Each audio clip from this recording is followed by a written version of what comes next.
Today I'm going to be sharing some advanced ChatGPT prompting techniques that professional marketers are using to earn and convert more traffic. But we'll also be looking at some of the limitations of ChatGPT and some prompts which look good from the outside, but actually if you followed them, could kill your business. And we're going to explain how expert plus AI equals ninja.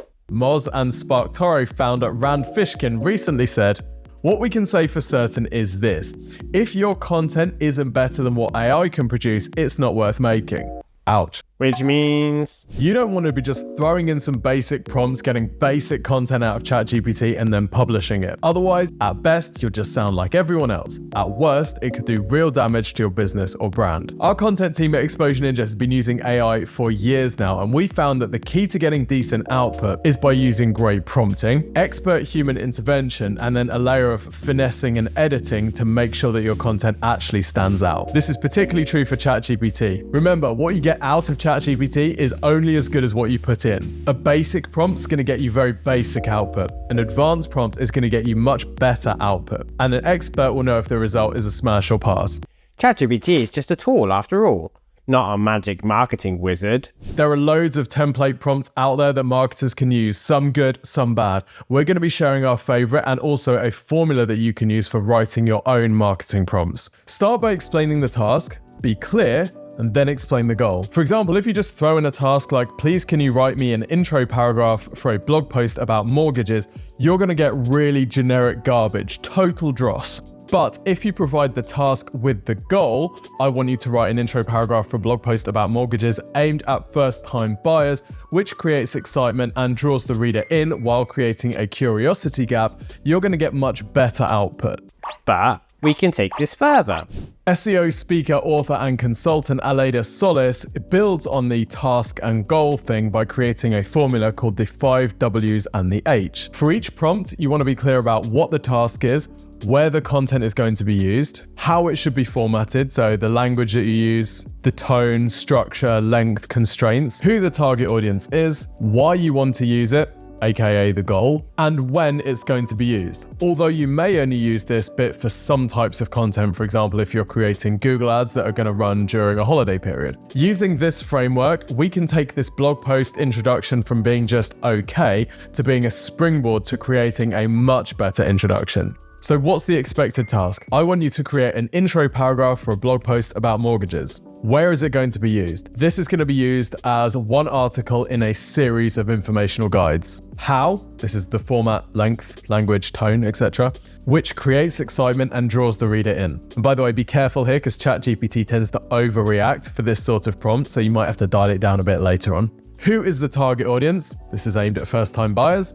Why you want to use it, the expected goal, to reach first-time buyers and encourage them to download the ebook, which we're going to be linking to later in this blog post we're writing. Combining all of this into one prompt, we get a much better answer. Let's be honest though, it's still clearly not publishable. There's too much fluff, it's gone overboard on the tone, and it just feels very AI. But this is a much better starting point to work from. We've written a strong prompt from the ground up without too much fluff. Don't forget, establishing the who, what, where, why, when, and how of your prompt will help you make something that's fitter for purpose and suits your business. By the way, if you're struggling to figure out what's not working with your digital marketing strategy, then you might want to request a free website and marketing review from the team here at Exposure Ninja.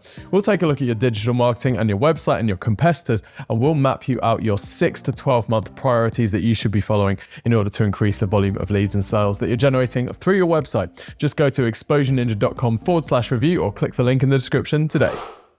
Okay, onto some more advanced ChatGPT prompts. By the way, you can copy and paste all these prompts from the blog post linked in the description. Before we start, remember that ChatGPT tends to produce much better outputs if it has more context. So asking it some setup questions and using a few prompts to give more context and set the scene can help it produce much better output. Remember also that ChatGPT doesn't remember details about your business as you move to new chats. So sometimes it's helpful to have a document of information about your business which you can paste into the start of each conversation to sort of reset the scene and help ChatGPT understand your your business, your target audience. And of course, to an extent, you can have ChatGPT analyze your tone of voice. This will need to be redone at the start of every chat, of course, but you can either paste in a few words that describes your business's tone of voice, or you can give it a prompt like analyze the following text for style and tone of voice. Apply that exact style and tone of voice to all your future responses, followed by a piece of text that you feel embodies your brand's tone of voice. Let's start with some prompts that will help you earn more traffic and attract more customers. One of the keys to SEO is getting backlinks to your website, and every marketer would love to make getting backlinks easier. Now, we're not going to be using ChatGPT to just blast out a whole bunch of generic emails to journalists asking them for links. Instead, you can ask ChatGPT to recommend some publications in your industry that would be a great way to reach your business's target audience with the products and services that you're selling. And you can use a prompt like this: my business sells whatever you sell, and we'd like to promote a specific product to this target audience. The goal is to reach our audience with guest posts or expert comments and gain backlinks. What are some good online publications to get featured in to reach this audience? The first result, Mumsnet, isn't a great choice because it's an online forum, but some of the others actually look reasonably good. And if you use the browser plugin mode on ChatGPT, you'll tend to get even better responses to a question like this. But notice how ChatGPT gives a bit of information about each publication and even recommends some of the specific sections of their websites that we might want to get featured in. Can we contact these publications right away? Of course, you can use this technique as a starting point to begin identifying publications that you might want to target, but you're going to want to check them for quality and relevance before you do the outreach work. As always, you should definitely not take the information that ChatGPT gives you at face value. To get featured in any of these publications, you're obviously going to need a really interesting angle and a great piece of content that's relevant both to the publication and to your target audience. And you guessed it, you can use ChatGPT to help you brainstorm ideas for digital PR campaigns targeting a segment of your audience to promote specific products that you want to sell. Using a prompt like this: my business sells whatever your product is, and we'd like to promote specific product to your specific target audience. The goal is to create exciting and innovative PR campaigns that will get the attention of publications and our target audience. Please can you suggest 10 ideas for a PR campaign that will create a curiosity gap for our audience? Now, there are a few good ideas in here, like What's Your Life Worth? The interactive calculator. This is actually the type of interactive tool that I could see doing pretty well in a digital PR campaign. Now, of course, you'll need to sanity check all these ideas. You should ideally test them with some of your target audience, and you'll need to implement them, build them out, and have someone actually run these. But just as a starting point, this can be great to give you some cool ideas. You can also use AI to get the most important information out of a press release and sort of brainstorm how it's going to land with particular audiences. Analyze this press release and identify 5 key points that will appeal to whoever your target audience is to be used on whatever platform that you're going to be using it, and then you copy and paste the press release. We ran a recent press release about Exposure Ninja becoming AI enabled through this prompt, and although the resulting text is fairly wordy, that's likely because we included marketing managers as our target audience for this info. Can it generate results for an audience who doesn't know much about AI? Of course. Let's see how the results differ. Notice how in this prompt we specified that we wanted information that was relevant to people that were new to AI, so much less experience. And ChatGPT does a great job of making the information simpler for them to digest. So it's done a good job of shaping its output. Of course, you need to keep in mind that ChatGPT is far from perfect, and the chances are that it might miss out some key information from press releases in situations like this. So you don't want to trust it 100%, you need to check all output. But this can be a great start to help you distill that information nice and quickly.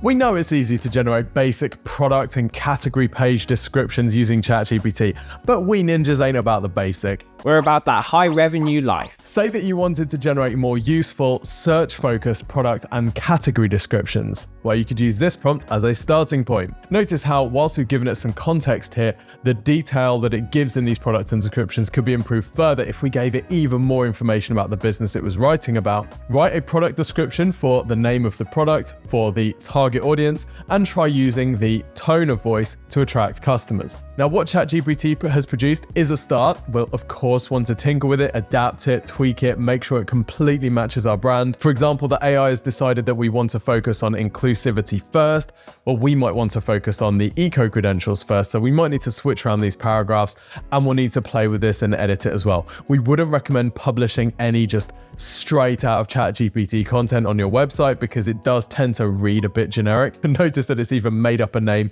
for this fictional line of swimwear, so we'll need to play with that too. It doesn't really sound like my brand's tone of voice. Of course, we'll want to make our own changes to the tone of voice to make it sound like our brand. As we may have mentioned once or twice in this video, it's crucial that you check ChatGPT's work before just adding it to your website. And it might not be sounding like something that comes from your business. And that sort of tone of voice continuity is so important. So don't compromise on it just for the sake of getting some content published nice and quickly.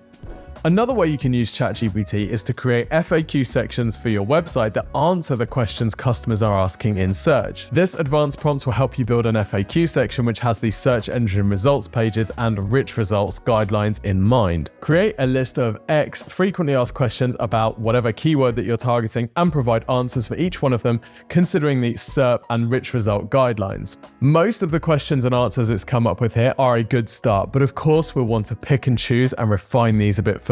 Sometimes the questions and answers just aren't related to your business. Of course, these answers are really short and lack specific detail, so they could do with expert intervention to get them written up much more specific to your business if they're going to have a chance of ranking for featured snippets or getting used in the people also ask question accordions. Next, let's try a multi-part AI prompt. Ooh, fancy. The goal of this prompt is to suggest content that will fill a gap in your industry. The first part of the prompt is, I run a business that provides whatever product or service for people who want whatever result. I want to focus on my blog content with a mix of informational blog posts, commercial blog posts, and transactional blog posts. I'm going to give you a list of the current blog titles on my website. Can you arrange them in tabular form by intent? As you can see, ChatGPT has put the titles in a nice little table arranged by intent. Of course, the AI isn't going to get this 100% right every time, so you do need to use your initiative. But the next part of the prompt gets the AI to generate content ideas to fill any gaps in our existing content. Now, for this example, we didn't include many blog titles, but you would want to include all of your blog titles if possible. So the follow-up prompt that you want to run is, looking at the blog titles that I've provided, can you identify any content gaps? If so, suggest some blog titles, present them in a tabular form and break them down into their intent: informational, commercial, and transactional. Now, based on the previous titles that we gave ChatGPT, these new title suggestions are actually a pretty good fit for us.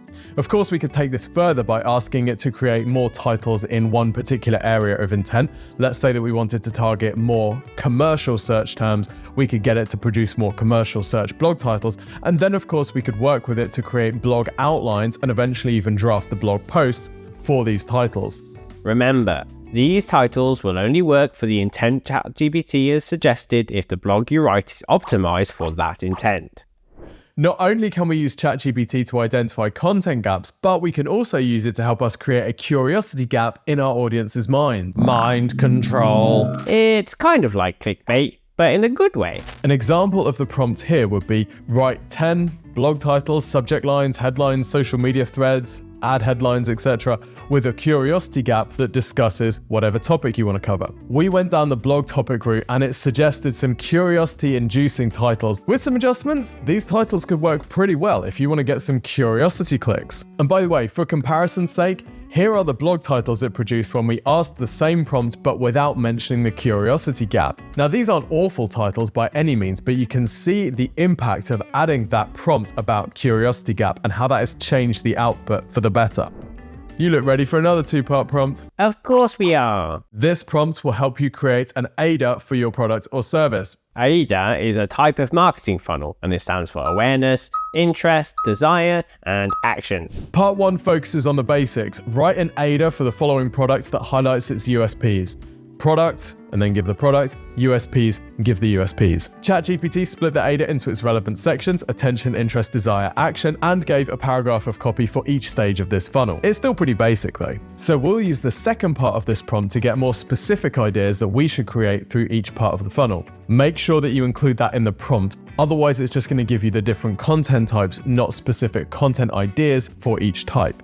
So what type of marketing content should I create for each stage for this specific product? So this is one of those times where the AI's answer doesn't really cut it. Like, you're kind of hoping that your competitors are using ChatGPT for their AIDAs. And actually relying too much on ChatGPT's answers in situations like this can be potentially dangerous for your business. The reason is this: the AIDA is quite a fundamental part of your marketing.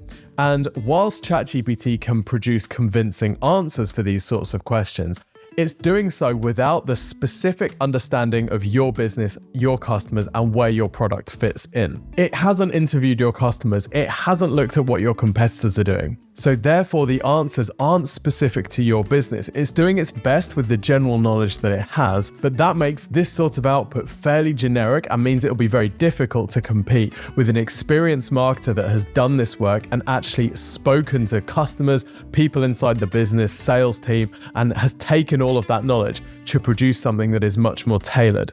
Okay, we've used ChatGPT to get more traffic. Now let's use it to help you convert more of that traffic. We'll kick this section off by using ChatGPT to produce the first draft of a lead magnet. The prompt is: create a lead magnet in the form of a checklist or ebook that can be used by your target audience to help them do whatever they want to do. As you can see, the AI really took in the different elements from that prompt. It made recommendations for children that are going to be traveling to a hot country. Using AI to generate lead magnets can not only be a great time saver, but actually it can help you think of ideas and angles to take that you might not have thought about before. Actually, ChatGPT is great at producing sort of the foundations of a decent lead magnet. Foundation is the key word here though. The awesomeness comes from expert marketer intervention. That's you, by the way. We could also use this as the basis of inspiration for other content. For example, making individual content pieces around some of the topics being covered here, like the child safety on holiday section.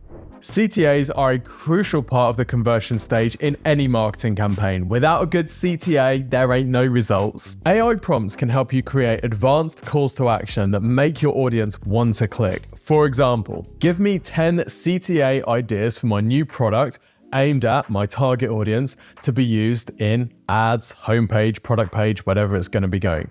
Make sure they're eye-catching, short, and friendly. Must emphasize value over action. Of course, you're going to want to make adjustments based on your business, your target audience, your tone of voice, but these CTAs are a great start to get the old juices going.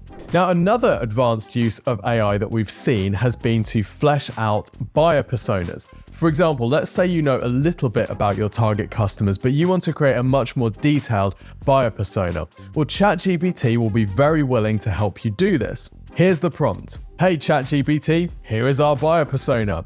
Please can you create an advanced version of this based on what you know about the footwear industry? So at first glance, this looks amazing, right? It's given a really detailed buyer persona. It's described this person very precisely. Great. Saves us loads of time from going out and doing that work ourselves, which is annoying and time consuming. But hold on, what's this actually based on? Really, ChatGPT has taken your information and then it's added fluff. It's made up other stuff to fill in the gaps. In this case, that the target buyer enjoys different sports. Well, this may or may not be true. That she values style. This may or may not be true. That she's always on the lookout for new products to buy. Again, this may or may not be true. And this perfectly illustrates the danger of ChatGPT for marketing. By expanding on the real info that we gave it, ChatGPT has added its best guess at all the other information. And what's actually happened by creating these advanced buyer personas, the real measured information has then actually been watered down by a bunch of made-up supplementary information, any of which could be totally off the mark. This means, of course, that marketing decisions and choices based on these buyer personas could be deadly wrong. Your buyer personas should be based on speaking to your existing customers, talking to them and finding out what they look like, how they make their decisions, the sorts of things that they're thinking about. The best, most reliable buyer personas are built from talking to your existing customers, doing market research, and taking real insight from real people. Without speaking to your customers, ChatGPT cannot build you an accurate buyer persona, and this is one of the dangers of using generative AI for so many marketing tasks. It's very difficult to tell the difference between something that is made up and good quality and made up and total rubbish. That's why it's really important to fact check all of the work that you get out of generative AI and not trust it as rote. Just because it looks detailed doesn't mean it's super accurate. So fact check everything and always question, does ChatGPT actually have the knowledge it's presenting me, or is it just making stuff up out of thin air? All these prompts for ChatGPT work best if you give it the best information that you have available to you. They're only as good as the person using them and the info you provide. You need a combination of great marketing knowledge based in real-world situations and knowledge about how to use ChatGPT and advanced prompting techniques in order to get the best of both worlds. Otherwise, you'll end up with content that's super generic and ends up just looking like everyone else. But remember the far greater danger that ChatGPT and other AIs pose, and that is that they produce a convincing but wrong answer. The user then mistakenly believes that this answer has been well researched just because it's detailed and makes a bunch of marketing or business decisions based on incorrect information. For example, building a marketing plan around a customer persona that doesn't actually exist. Now, if you want to get back to the basics and learn a bit more about AI, how it works and how you can use it for marketing, check out this video. Thanks for watching, do subscribe and let us know in the comments what's your favorite prompt for marketing using ChatGPT. Until next time, see you soon.